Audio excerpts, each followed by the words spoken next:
one of the things that the title, obviously, about diminished and augmented reality was something that struck a chord with me. Was being a former drone operator, is this idea of the fact, I think a lot of false perception that people believe their perception is entirely augmented and not diminished by being a drone operator, because I found, having been visually collecting stuff in person in a fight and visually collecting stuff from above at the same time, that I was actually more affected myself mentally by being removed from it. This sense of godliness in a way, but also not being there and not having a stake in it, I found very difficult.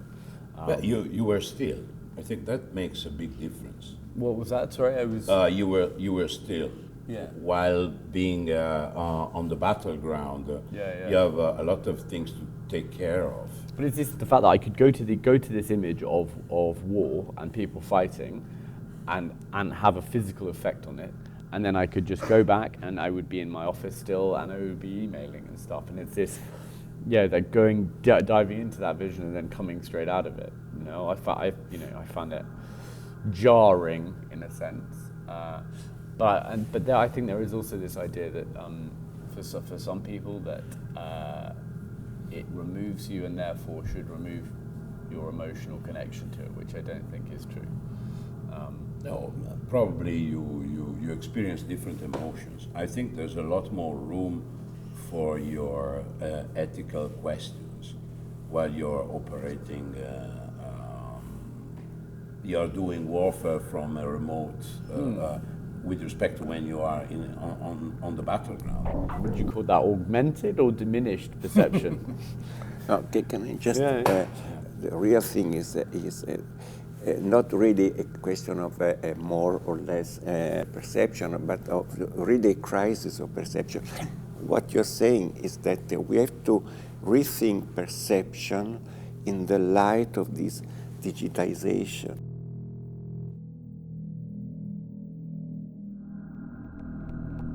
It is exactly what's going on the financial market.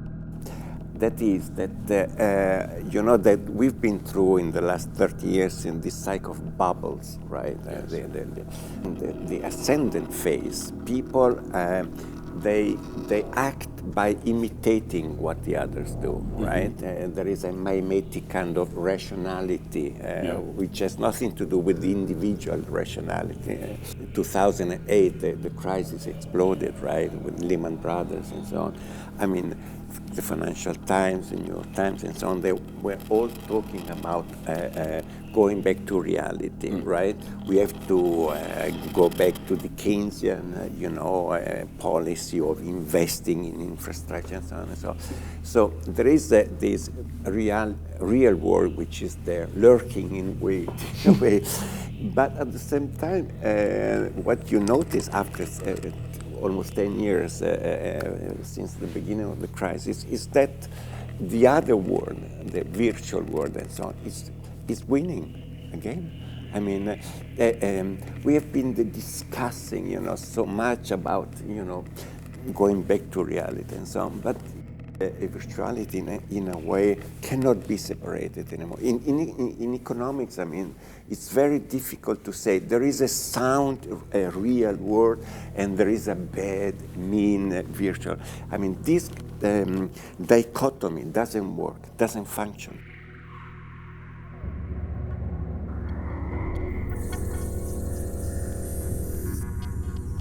From the start, when moving image was starting to be recorded, so we're talking sort of industrial, turn of the century, last century time, where you had mechanized warfare with lots of people killing, in tandem with the moving image slowly being created and images starting to be covered, which then evolved into this, like rather than it being machine guns and being really close, it then became cruise missiles and became more separated, less authored, in the same time that media was becoming a 24-hour stream, constantly delivering these images. And now you then devolve even further away from the kind of nations on nation warfare to sub-nation versus nation, in terms of Al Qaeda and the like.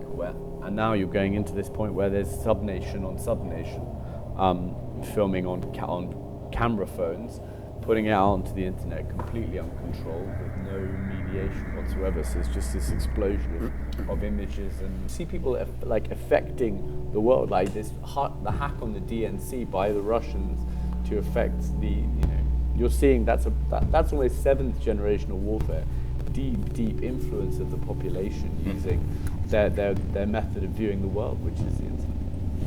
On the other hand, I mean, we have Snowden, we have the belligerent eye.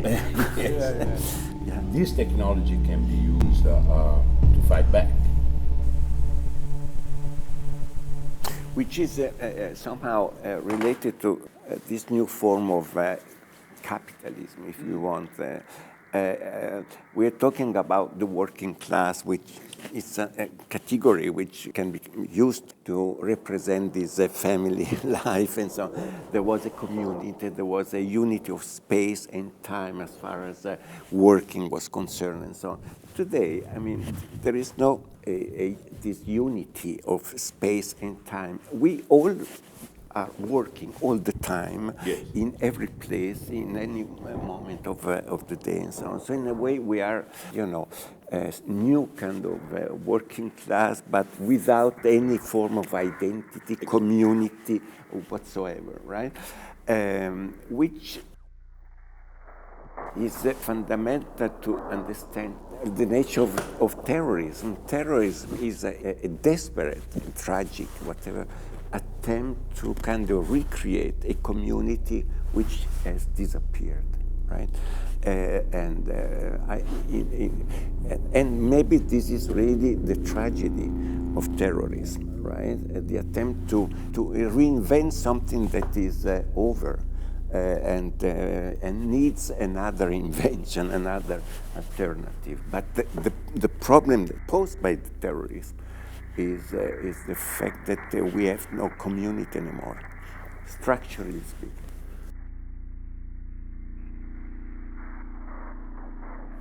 I'm very fond of zombie movies, apocalyptic TV series like vampires, viruses that spread, because they show very beautifully and quite scarily how fragile our world is. We are developing ecological and cultural niches at a speed that probably goes beyond the speed of our cognitive system to adjust. I mean, we should side this virtuality augmented or diminished reality with a lot more of performative activities.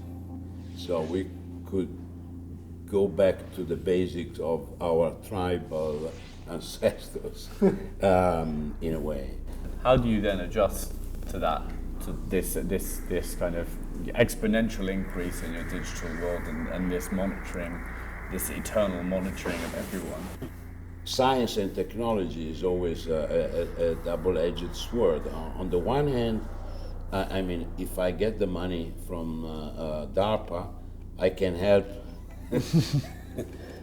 coming up with smarter way of manipulating the public opinion. I don't get money for that. So you can provide the antibodies, the tools that show that the king is naked, so to speak. Yeah. How manipulative is the framing of news, or how manipulative is the building of interfaces that will catch you when you are more vulnerable to certain outspoken messages, because the machine is reading with the devices that Stephanos is working with.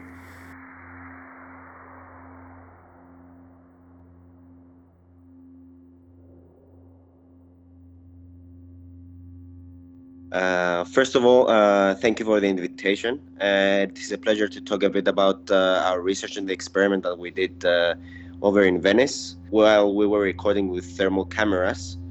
What we were expecting on harnessing was the emotional state of the actor while they were enacting a piece that was given to them. Thermal infrared images harnesses infrared light, and when we're talking about infrared light, we're talking about temperature.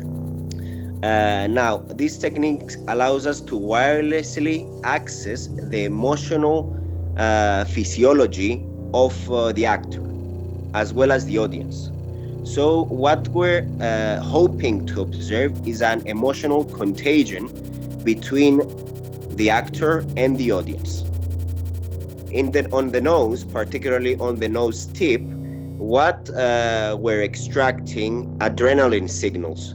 So when adrenaline flashes or the sympathetic arousal happens, what we observe is a decrease in temperature on the nose. Now, the nose is very sensitive to distress, so we observe changes of 0.5 degrees Celsius. Are you running into any problems with privacy groups, or because the ability to remotely assess someone's emotional state without their consent or knowledge? I believe that the biggest part of this type of research is being undertaken at the University of Houston to establish thermal cameras in airports to see if certain people that they were planning on doing an attack would felt uncomfortable or they were in distress during that time. But thermal cameras, they can work like lie detectors. The problem is that if someone is a true psychopath, their physiology does not respond like the normal person. The psychopath has diminished physiological responses. So their heart rate might go up, but not significantly enough to imply that they're in distress.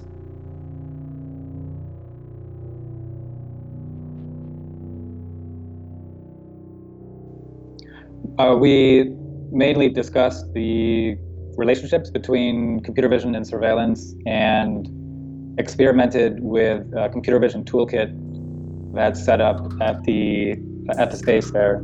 And the toolkit has some of the most state-of-the-art algorithms in it, which many of them are designed to understand images, to turn images into information that can be indexed, draw insights. I'd like to know more about why these machines are called seeing machine and not looking machine. Because as human beings, more than seeing the world, we constantly explore it. So there is a tight coupling between looking at the world and trying to understand the world. But maybe I'm downplaying what this machine can do. Right. The way that computer vision is operating is remote and distant. So, and it's a certain kind of seeing that computer vision does.